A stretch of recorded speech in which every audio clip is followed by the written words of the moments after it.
Well, joining me now is Derek Halpenny. He is European Head of Global Currency Research at the Bank of Tokyo-Mitsubishi. Thank you very much for joining us. Now, as we look at the Irish situation right now, there do seem to be a number of fudges going on.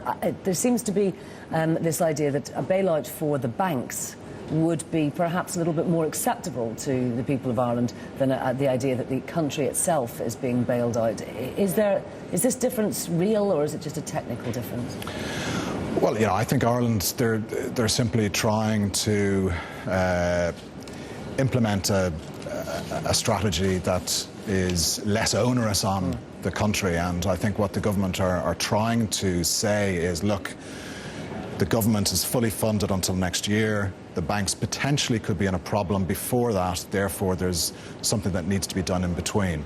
The problem is that, you know, we've had data from some of the banks that shows that corporate deposits, for example, have been moving out very rapidly. That means going forward that eligible guarantees that can be placed with the ECB, collateral that's eligible, will potentially run out, and therefore there is a problem that needs to be addressed. But what Ireland are saying is, look, we've done everything we were asked to do. We've got 100% backing all the way through this crisis, and this is where we are today.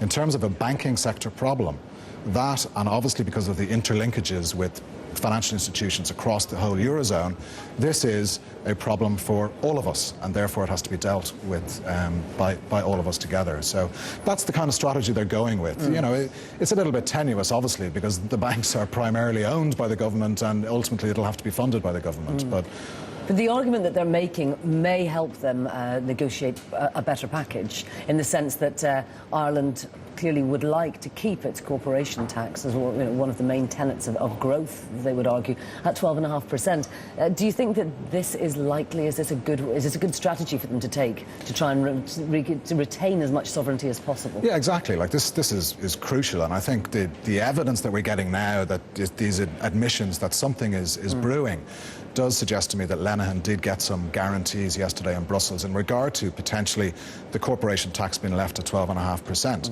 And that's important. But I think probably even more important in terms of the electorate back home is a guarantee that what they've put in place in terms of fiscal consolidation is appropriate. And if you consider that 15 billion of consolidation has passed, 15 billion more is going to be put in place over the next 4 years, that kind of consolidation is significant. And I think if the EU and the IMF were to force even more consolidation on Ireland on top of that, that would be very, very difficult for the government to sell to the people. And very hard for people to swallow. I spent the weekend in Kilkenny, and there was a large body of opinion saying that people just would prefer to default. A lot of people in Ireland just don't understand why, having been the poster boy for austerity and feeling they've done everything right, that this burden should be falling on them now. And again, I'm sure this is the argument that was made by Lenihan and others in Brussels, because ultimately the strategy that was put in place was given by Brussels, if you like. And of course the incentive for Brussels to do it that way around was that it protected the rest of the Eurozone. Yes. Because of course if there was a debt default,